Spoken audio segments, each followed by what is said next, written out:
सीतापुर नाम के एक गांव में लोग बहुत हंसी खुशी रहा करते थे। उस गांव में एक बहुत गरीब परिवार रहता था।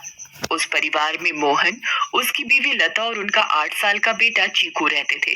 मोहन को पीने की बहुत बुरी आदत थी। वो सुबह शाम बस शराब पीता और जुआ खेलता रहता था। मोहन की एक छोटी सी किराने की दुकान थी। मोहन कभी भी उस दुकान को ठीक तरीके से नहीं चलाता था और जितना भी थोड़ा बहुत उस दुकान से कमाता था वो सारी कमाई शराब पीने और जुआ खेलने में उड़ा देता था।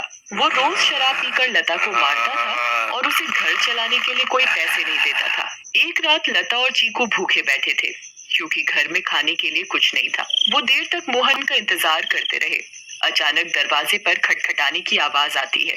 माँ, लगता है पापा आ गए। वो जरूर हमारे लिए कुछ खाने को लाए होंगे।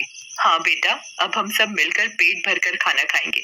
लता जल्दी से दरवाजा खोलने जाती है। जैसे ही वो दरवाजा खोलती है तो देखती है कि मोहन के दोस्त मोहन को पकड़कर खड़े हैं और मोहन नशे की हालत में है। अरे भैया, इतनी रात को आप लोग?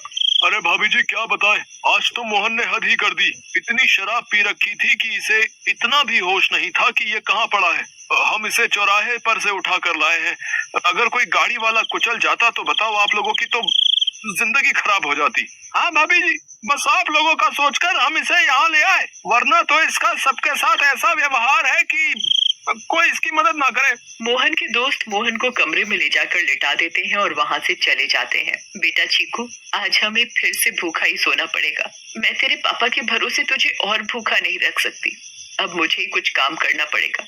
तो बस आज थोड़ी सी भूख बर्दाश्त कर ले। ठीक है माँ। चीकू और लता दूसरे कमरे में सोने चले जाते हैं। तभी मोहन नींद में बड़बड़ाने लगता है। थोड़ी देर बाद मोहन को होश आता है और वो खुद को अपने घर में पाता है। अरे ओ लता, कहाँ मर गई? मुझे बहुत तेज भूख लगी है, चल जल्दी से मेरे लिए खाना लेकर आ। लता बहुत गहरी नींद में सोई हुई होती है और उसे मोहन की आवाज सुनाई नहीं देती। मोहन 4-5 बार आवाज देता है पर लता नहीं उठती। मोहन गुस्से से लाल हो जाता है और कमरे में रखे एक मोटे से डंडे को उठाता है और दूसरे कमरे में जाता है जहां लता और चीकू सो रहे होते हैं। वो डंडे से लता को बुरी तरह पीटने लगता है। लता अचानक नींद से उठ खड़ी होती है। बचाओ बचाओ, मुझे मत मारो। मैंने क्या किया? मेरी क्या गलती है जो आप मुझे ऐसे बुरी तरह मार रहे हो?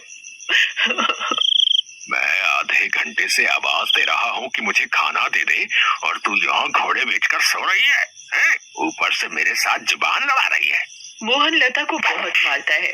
आवाज सुनकर चीकू भी नींद से उठ जाता है। वो अपनी माँ को बचाने की बहुत कोशिश करता है पर मोहन किसी की नहीं सुनकर लता को बहुत मारता है। अगली सुबह जब लता उठती है तो उसे बाहर कुछ शोर सुनाई देता है। वो बाहर जाकर देखती है तो लोगों की भीड़ लगी होती है।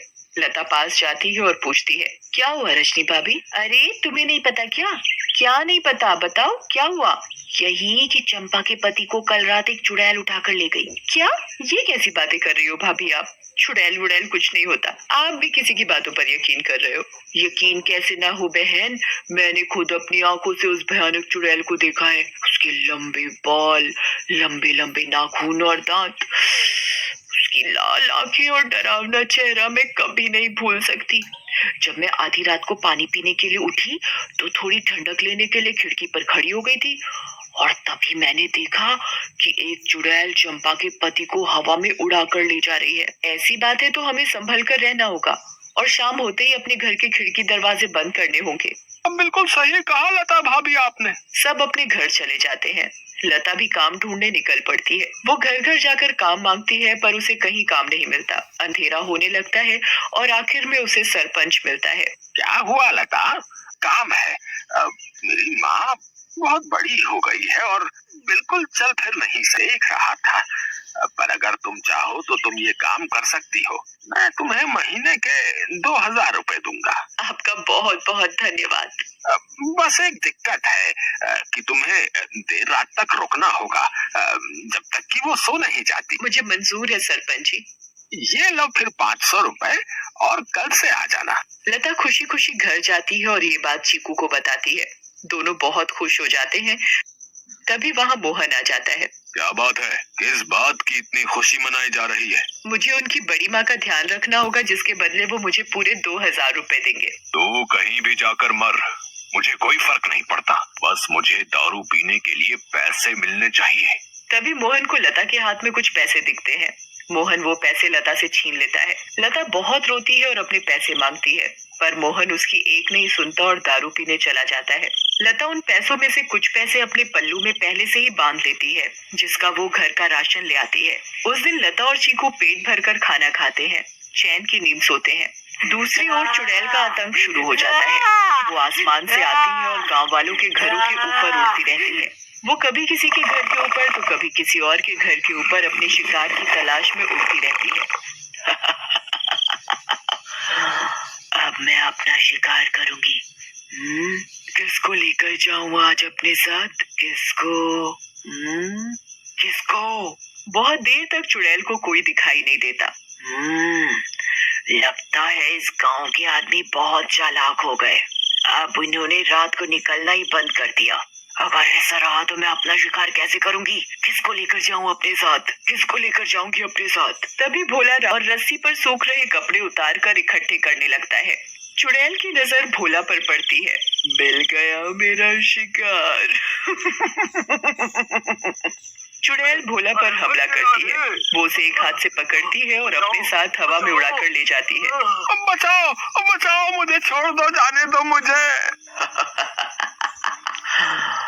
तू तो मेरा आज का शिकार है, ऐसे कैसे छोड़ दूं? तभी भोला की बीवी बाहर भोला को देखने आती है। उसे भोला घर के बाहर कहीं नहीं दिखता, पर फिर उसकी नजर ऊपर जाती है और वो देखती है कि चुड़ैल उसके पति को लेकर जा रही है। रेखा ये सब देखकर बेहोश ही हो जाती है और सुबह जाकर उसे होश आता है। होश आते ही वो अपने पति को हर तरफ ढूंढने लगती है, पर वो कहीं नहीं मिलता। वो यहाँ वहाँ पागलों की तरह भागती है और चिल्ला रही है। तभी गांव के लोग इकट्ठे हो जाते हैं। क्या हुआ रेखा भाभी? अगली सुबह जब लता उठती है तो उसे फिर से घर के बाहर कुछ लोगों का शोर सुनाई देता है। लता बाहर जाती है। क्या हुआ रजनी भाभी, आज किस बात का शोर हो रहा है? अरे लता, कल रात चुड़ैल रेखा के पति को उठा कर ले गई। रेखा का तो रो रो कर बुरा हाल है, बेचारी रेखा भाभी। पर मुझे ये समझ नहीं आ रहा कि वो चुड़ैल हर रात किसी के पति को ही क्यों उठा कर ले जाती है। सही कहा लता भाभी, हमें इस बात का जल्द से जल्द पता लगाना होगा। सभी लोग मिलकर एक तांत्रिक के पास जाते हैं और सारी बात बताते हैं। मैं अभी पता लगाता हूँ कि ये चुड़ैल चाहती क्या है। ओम ह्रीम क्लीम चामुंडाय विच्चय नमः। ओम ह्रीम क्लीम चामुंडाय विच्चय नमः। तांत्रिक ध्यान लगाता है और उसे वो चुड़ैल दिखाई देती है।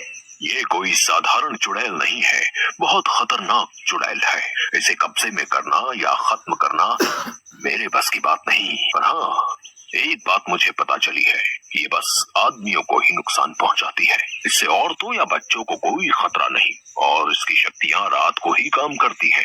दिन में ये हम लोगों की तरह एक मामूली इंसान जैसी बन जाती है। बस मैं अपनी तांत्रिक विद्या से इतना ही पता लगा पाया हूँ। सब लोग अपने अपने घर चलने लगते हैं। तभी लता बोलती है, मेरे पास एक सुझाव है, अगर वो काम कर जाए तो।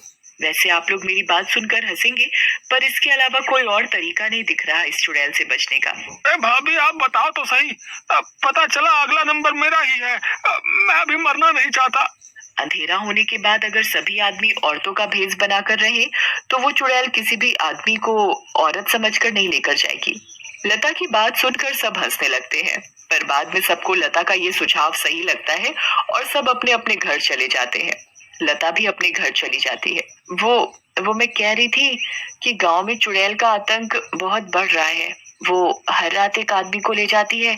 तो गांव वालों ने तय किया कि सब आदमी अंधेरा होते ही औरतों के कपड़े पहन लेंगे ताकि वो चुड़ैल उन्हें औरत समझकर छोड़ दे। तेरा दिमाग तो ठिकाने है या पागल वागल हो गई है? कोई बेवकूफी होगा जो ऐसा करेगा। मोहन लता की एक नहीं सुनता और चला जाता है।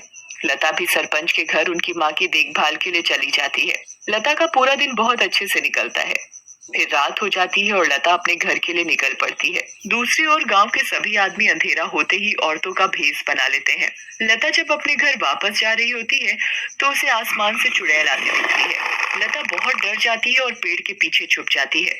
तभी वहां से मोहन गुजर रहा होता है। हे भगवान, अब मैं क्या करूं? अब तो ये चुड़ैल इनको ले जाएगी। मैं इनको कैसे बचाऊं? मिल गया मुझे मेरा शिकार। चुड़ैल उड़कर मोहन को पकड़ लेती है। बचाओ, बचाओ, कोई मुझे इस चुड़ैल से बचाओ। चुड़ैल मोहन को लेकर हवा में उड़ने लगती है। तभी लता दौड़ कर आती है और चुड़ैल का पैर पकड़ लेती है। चुड़ैल लता को देखकर वापस जमीन पर उतर जाती है। ए पागल औरत, छोड़ मेरा पैर और ले जाने दे मुझे इस आदमी को, ये मेरा शिकार है। नहीं, मैं तुझे नहीं छोड़ूंगी। मैं तुझे अपने पति को नहीं ले जाने दूंगी, चाहे इसके बदले मुझे अपनी जान ही क्यों न देनी पड़े। चुड़ैल बहुत कोशिश करती है पर लता उस चुड़ैल के पैर को नहीं छोड़ती। छोड़ मेरा पैर, मेरी पायल टूट जाएगी। दूर रह मेरी पायल से, मेरी पायल मेरी जान है। इस चुड़ैल को आखिर इतना क्यों प्यार है इस मामूली सी पायल से, और ये ऐसे क्यों बोल रही है? कहीं इस पायल में ही तो इसकी जान नहीं। मुझे इस पायल को तोड़ देना चाहिए। लता उस पायल को तोड़ देती है। चुड़ैल आग में जलने लगती है। ये तूने क्या किया? मेरी पायल में ही मेरी जान थी और तूने वही तोड़ दी। चुड़ैल उस आग में खत्म हो जाती है। मुझे माफ कर दो लता, मैंने हमेशा तुम्हें मारा पीटा और आज तुमने ही मेरी जान बचाई। उस काम करता है और अपने परिवार का ध्यान रखता है और कभी शराब नहीं पीता। गांव वालों को भी उस चुड़ैल से हमेशा के लिए छुटकारा मिल जाता है और सब हंसी खुशी रहने लगते हैं।